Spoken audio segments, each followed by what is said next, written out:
¿Qué tal? Muy buenas noches o buena tarde, dependiendo desde dónde y desde qué plataforma nos estén acompañando aquí esta emisión de Debate 22. Hoy tenemos un programa muy especial.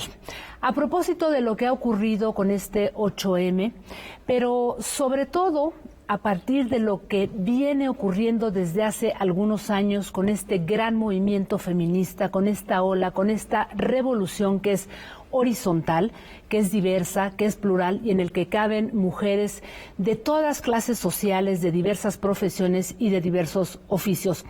Hoy vamos a preguntarnos dónde estamos paradas, cuáles son los logros, cuáles son las peticiones, las exigencias y qué es lo que está ocurriendo aquí en nuestro país concretamente con todo esto que hemos visto, bueno, pues una ola feminista sin duda incuestionable a nivel de todas las propuestas y los planteamientos que están haciendo. Así es que hoy vamos a reflexionar sobre ello con dos grandes mujeres, así en mayúsculas. Déjenme presentarles a Marcela Lagarde. Muchas gracias, querida Marcela. Bueno, pues que quien muchos de ustedes conocen, además de ser antropóloga, académica, política, pues es una de las representantes, digamos, del feminismo más importantes de América Latina. Marcela, un privilegio conversar contigo. Gracias por estar aquí. Gracias, muchas gracias. Y otra gran mujer, Lucía Lagunes, quien es socióloga, periodista, feminista y pues también pionera en su territorio, en su lugar de trabajo. Pues ella fue una de las fundadoras, es directora de uno de los proyectos de comunicación e información más importantes y pioneros aquí en México con perspectiva de género, CIMAC. ¿Cómo está, Lucía? Muchas gracias por estar aquí. Muchas gracias por Jacaranda, un gusto estar contigo. Muchas gracias. Déjame empezar contigo, Marcela. Solamente permíteme la precisión, nada más para recordarles a quienes nos ven, cuál ha sido tu magnífica aportación a todo lo que ha sido el movimiento feminista.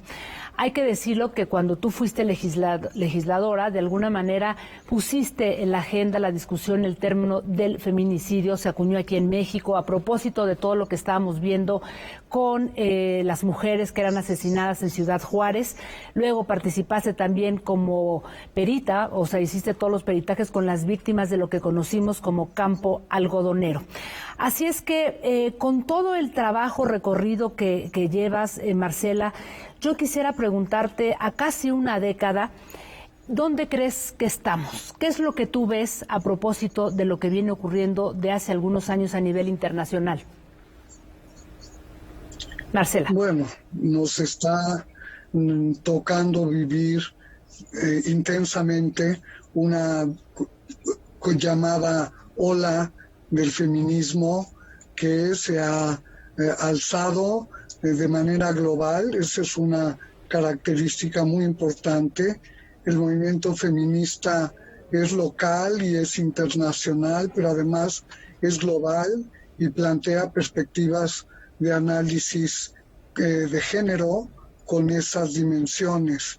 Y entonces observamos un avance importantísimo en la construcción de los derechos humanos de las mujeres y las niñas y, hay que decirlo, al mismo tiempo un recrudecimiento de formas terribles de violencia contra mujeres y niñas, entre ellas el feminicidio, pero hay muchas otras formas contenidas en lo que llamamos violencia feminicida.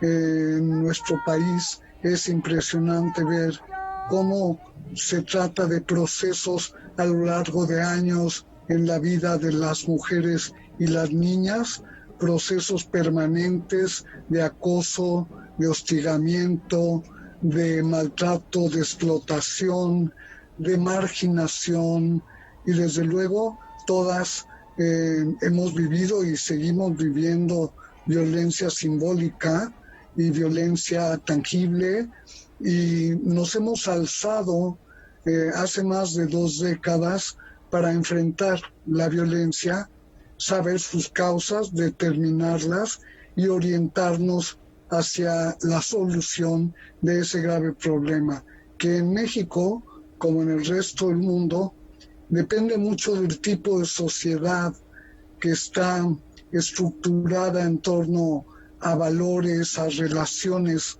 patriarcales, en las cuales la sociedad misma tolera y fomenta la violencia de los hombres con orgullo incluso machista, y esta sociedad se acompaña de un Estado que también en parte reproduce las condiciones patriarcales.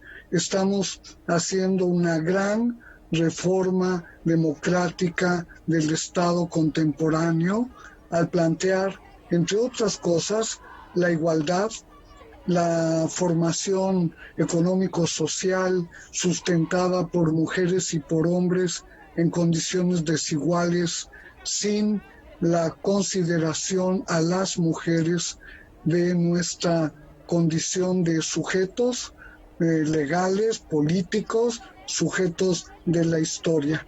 Entonces, ese es el marco, me parece a mí, de construcción de los derechos humanos de las mujeres. En primerísimo lugar, el derecho a una vida libre de violencia y todos los derechos sexuales y reproductivos que hoy estamos reivindicando, desde luego, como hace 50 años, por ejemplo, el derecho a la maternidad libre y voluntaria, a la interrupción del embarazo y a un conjunto de derechos sexuales y reproductivos que, si estuvieran vigentes, no habría, como está pasando ahora con la pandemia, tantos embarazos no planificados, no deseados, muchos de ellos producto de violencia sobre niñas y adolescentes que en el confinamiento se han encontrado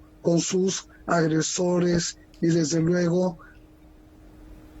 intentando llevar también al nuevo espacio del confinamiento sus normas patriarcales. Y las mujeres, todas, de todos los días, estamos haciendo una resistencia enorme para impedir que se continúe instalando esta violencia en tiempos de pandemia. Y desde luego, para lograr que las mujeres no carguemos con el peso del mundo privado y del mundo público, con el peso de la pérdida de empleos, de negocios, de pequeñas empresas y al mismo tiempo con la responsabilidad de las familias, de hijas e hijos, del espacio nuevamente habilitado como espacio escolar, que es el espacio privado. Siglos tardamos en construir un espacio público escolar y la pandemia nos regresa de nuevo al espacio privado. Y a la sobrecarga a las mujeres. Entonces, en este momento, en México, varias son las consignas de nuestro movimiento y en el mundo. Uno es, desde luego, ni una más, ni una mujer asesinada más, es el lema del movimiento feminista y de derechos humanos en México hace ya casi medio siglo. Ni una más, todos los derechos para todas las mujeres, que implica el universalismo de los derechos humanos y también el derecho a decidir en torno al embarazo, a la gestación, al parto, a la interrupción del embarazo, que vindicamos y, por ejemplo, saludamos con júbilo que en Argentina acaba de aprobarse una legislación producto de este movimiento Marea Verde, que ha vindicado para todas el derecho a decidir en torno a nuestra sexualidad. Permíteme ir con Lucía, si me permites, en lo que se va restableciendo también tu internet. Lucía, ¿cómo has visto el crecimiento de esta ola? ¿Cuáles han sido los cambios? Porque pues llevas tú más de 15 años documentando todo esto, desde luego desde CIMAC, pero digamos que hace 5 años, si bien había marchas, si bien había movimientos, esta irrupción que hemos visto de 5 años a la fecha aproximadamente, quizá desde la primavera aquí, Violeta, en México, y todo lo que ha ocurrido en otros países, ha sido impresionante, y sin duda el movimiento Me Too y todo lo que ha venido desprendiéndose ha transformado, digamos que el papel público, la visibilidad de las mujeres en el mundo. ¿Qué has visto tú, Lucía?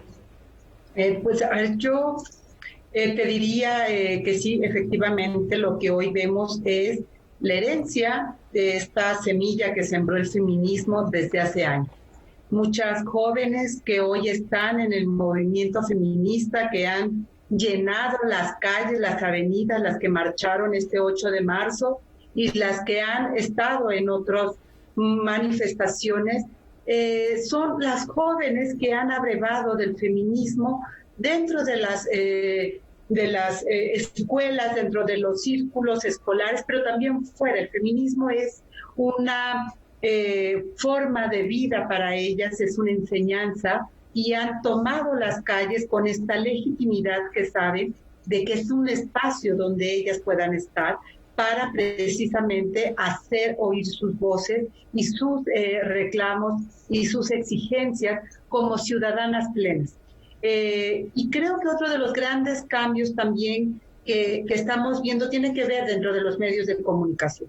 Si pensamos en el 8 de marzo, en el Día Internacional de la Mujer, hace 20 años, éramos apenas una noticia en medio de los diarios, en páginas casi al final, pequeñas notas. Hoy los medios de comunicación han tenido que hacer eco de las exigencias también de las mujeres para estar representadas como ciudadanas con estas exigencias dentro de los medios de comunicación. Y eso me parece muy importante, porque es también esta presencia en los medios que ha permitido que el conocimiento del feminismo se vaya difundiendo, se vaya divulgando, que también a más mujeres de los medios tradicionales, pero también con las nuevas tecnologías, con las redes sociales, y ahí está la presencia de las jóvenes también y del feminismo colocado como una manera central en la exigencia y en la conformación de estas ciudadanas. Permíteme hacer una muy breve pausa, Lucía. Regresamos aquí a conversar con ustedes. Estamos haciendo una evaluación, un análisis, una reflexión de todo lo que está ocurriendo con esta revolución femenina internacional y que es imparable. Volvemos.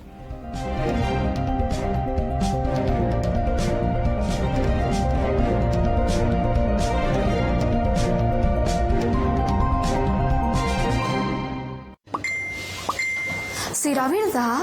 Aquí dice que no está confirmado, aunque es tendencia.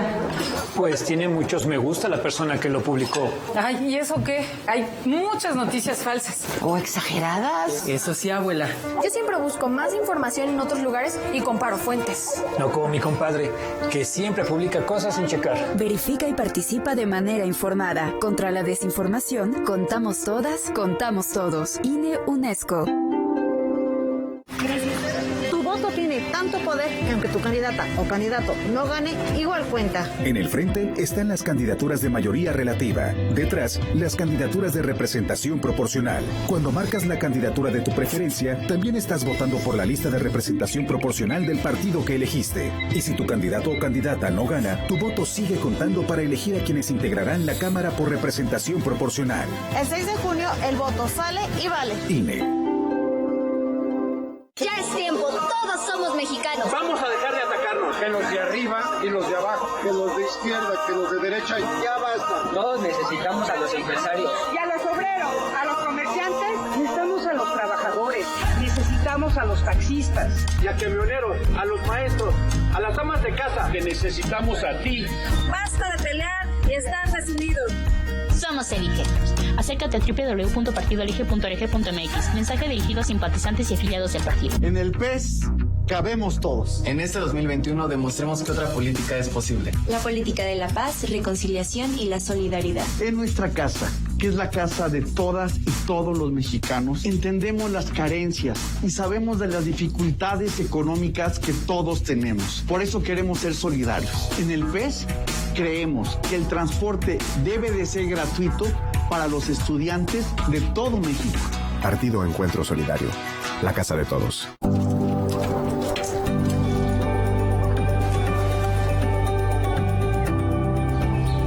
Porque queremos que sigas cuidándote. Ya puedes revisar en línea la lista nominal de electores. Hazlo en listanominal.ine.mx o en Inetel 804-33-2000.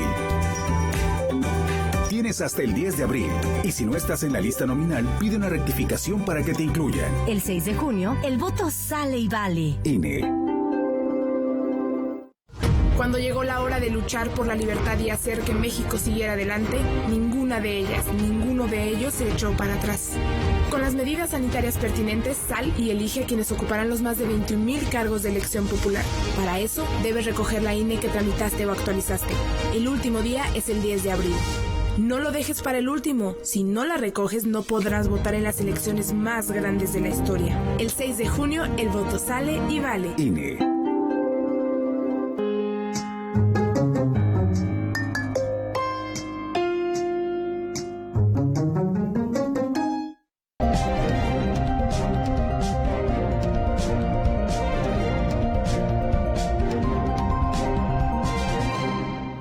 Bien, regresamos a esta interesante conversación con dos grandes mujeres, Marcela Lagarde y Lucía Lagunes. Tenemos un poco de fallas aquí, de problemas técnicos con la querida Marcela Lagarde, pero estamos haciendo todo lo posible para que podamos escucharla. Déjame empezar contigo este bloque, Marcela. En 10 años no solamente no han disminuido los casos de feminicidio, ni se ha disminuido tampoco la violencia contra las mujeres, al contrario, han ido en aumento.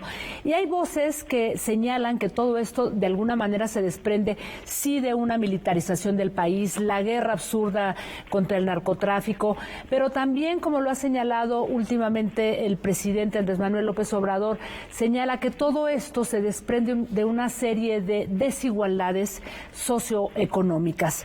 Sin embargo, hay otras voces que también insisten en que todo esto también se desprende de un problema cultural. ¿Qué piensas, Marcela? Bueno, yo soy antropóloga y veo las cosas integralmente.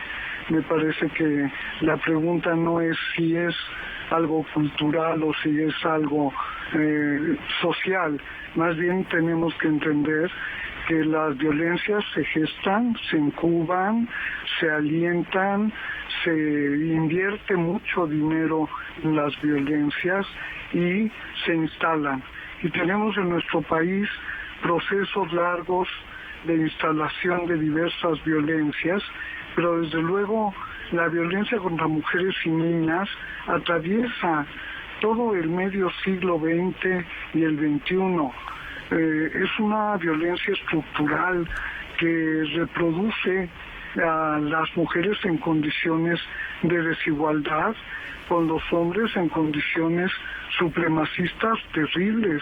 Incluso son ciegos hombres demócratas a cuán discriminadores son y a cuánto alientan a la violencia cuando no reconocen las urgencias de las mujeres, las necesidades de acabar con la violencia y, por ejemplo, ante toda la comunidad, ante todo el país, el presidente es capaz de apoyar la candidatura de un hombre acusado de delitos sexuales y me parece que eso es un craso error, que al pretender dar una imagen de apertura, de apoyo a las mujeres, al mismo tiempo se ejerce la impunidad como pacto patriarcal entre hombres, como se ha dicho en estos días, y como la teoría feminista lo tiene tipificado hace 80 años. O sea, el tema es que hay una alianza subterránea y evidente de los hombres para excluir a las mujeres, para que no avancen nuestras libertades y derechos, y ahí se alían hombres de todos los colores, partidos, iglesias. O sea, hay un verdadero contubernio patriarcal que debemos ir señalando y desactivando. Y nosotras, los movimientos feministas del siglo XX, se han caracterizado por una perspectiva de derechos humanos de las mujeres y de lograr la igualdad entre mujeres y hombres como un punto de llegada, pero como un punto imprescindible de partida para lograr esos derechos. Y en eso estamos. A mí me preocupa mucho en los últimos días, en la ciudad y en otras partes del país, la estigmatización que se hace del feminismo, incluso al totalizar al feminismo como violento. Me parece que es un error. Por lo pronto no aceptamos esa designación. Nosotras no somos violentas y no practicamos la violencia y no convocamos a la violencia. Al contrario, hemos vivido todos los días de nuestras vidas trabajando para prevenir la violencia, identificar qué cosas son violencia, atender cuando ha habido violencia, sancionar a quien violenta debido a la brutal impunidad con la que se actúa en México, y todo esto para poder erradicar la violencia en nuestro país y en el mundo. Esta violencia por el solo hecho de ser mujeres, nosotras y otras personas, mujeres, hombres también, ejercer violencia contra las mujeres como un acto de supremacía. Entonces, Lucía, perdón que te interrumpa, Marcela, déjame, es que estás reflexionando sobre algo muy importante y que por ahí también he leído a la propia Lucía reflexionando sobre esto, y en un intento, digamos, de no simplificar la discusión. En este momento, Lucía, pareciera que vemos una suerte de ruptura, una suerte de lejanía entre grupos feministas y el propio presidente de la República. ¿Qué está sucediendo? Pareciera que no se entiende, y ahora lo está explicando muy bien Marcela, el tema del pacto patriarcal. ¿Qué va a pasar ahí? O sea, ¿hacia dónde tendría que apuntarse? Porque pues esto no puede seguir así, o sea, esta ruptura, esta lejanía. ¿Qué se propondría desde el movimiento feminista, Lucía? Mira, me parece que la propuesta desde el movimiento ha sido muy clara y ha sido al diálogo, a la escucha. Desde el inicio de este gobierno se ha invitado al mandatario a escuchar las exigencias del movimiento feminista, a establecer los diálogos, a abrir precisamente esta posibilidad de ir, que escuchen el movimiento feminista. Me parece que, sin embargo, Jacaranda, no ha habido del otro lado, del lado del presidente, no ha habido necesariamente esa voluntad de escucha y de apertura precisamente en construir este diálogo democrático con un movimiento político como es el movimiento feminista. Y lo que ha habido del otro lado ha sido esta sanción y esta estigmatización hacia las exigencias del movimiento feminista. ¿Qué sigue? Me parece que lo que tendría que ocurrir es realmente establecer el diálogo y la escucha con el movimiento feminista. Ha sido muy concreto el movimiento en exigir el respeto en la ley. Esto es clarísimo. Tenemos la Ley General de Acceso de las Mujeres a una vida libre de violencia, por ejemplo, que mandata perfectamente las tareas y las responsabilidades que tendrían que estar llevando a cabo diferentes secretarías y, por supuesto, el propio Ejecutivo Federal. Sin embargo, no han querido escuchar esta parte de establecer estos mecanismos para ir evaluando incluso las políticas públicas que ellos han dicho que se están desarrollando.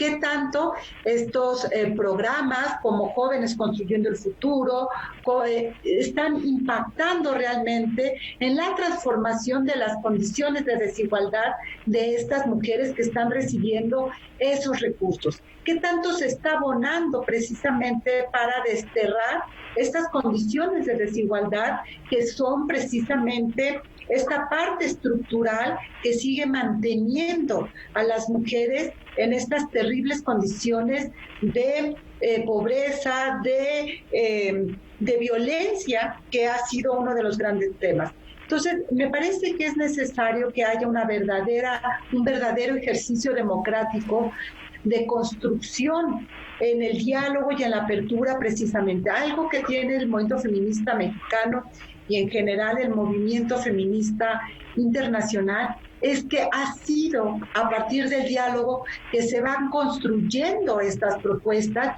y a partir precisamente de estas acciones.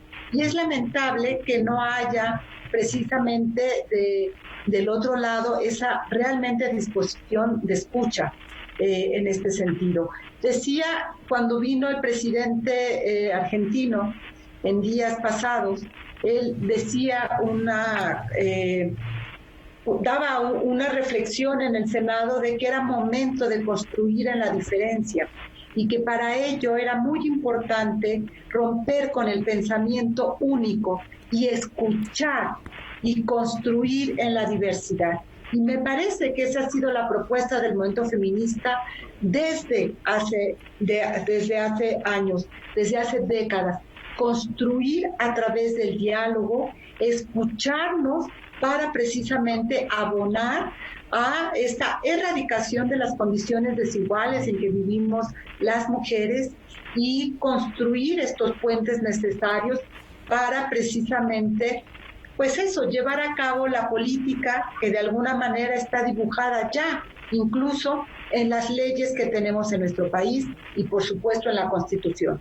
Ya, tenemos brevemente 2 minutos, Marcela Lagarde, para concluir este programa. Yo te quisiera preguntar, lo acaba de mencionar Lucía, hay infinidad de leyes, simplemente acaba de mencionar la Ley General para la Igualdad entre Mujeres y Hombres, la Ley General de Acceso de las Mujeres a una Vida Libre de Violencia y infinidad de mecanismos para erradicar la violencia contra las mujeres, alertas de género, fiscalías, pero no funcionan, Marcela.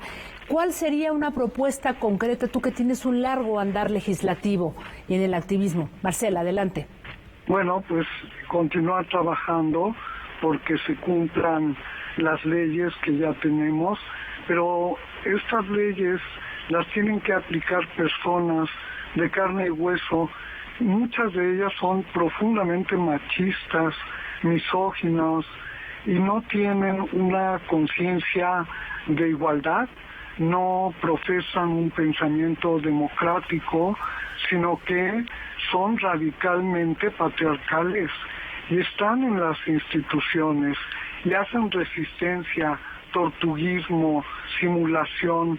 Yo quiero que el auditorio sepa que el Estado mexicano fue el primer Estado que fue considerado culpable por la muerte de género de varias mujeres en Ciudad Juárez y que es extensiva a los miles de mujeres muertas en todo el país de manera violenta, precoz, evitable.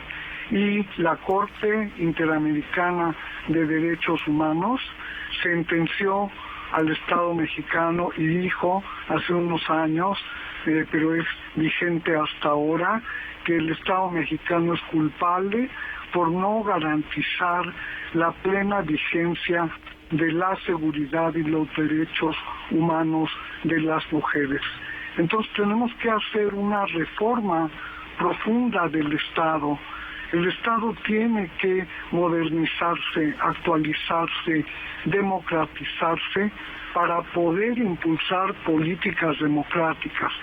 Si tenemos un Estado arcaico, un Estado patriarcal, pues ese Estado no se va a hacer el harakiri. Hay algunos de los poderes del Estado, el poder legislativo, donde hay más apertura, porque ahí están todas las fuerzas políticas y sociales, y el legislativo en general va a la vanguardia.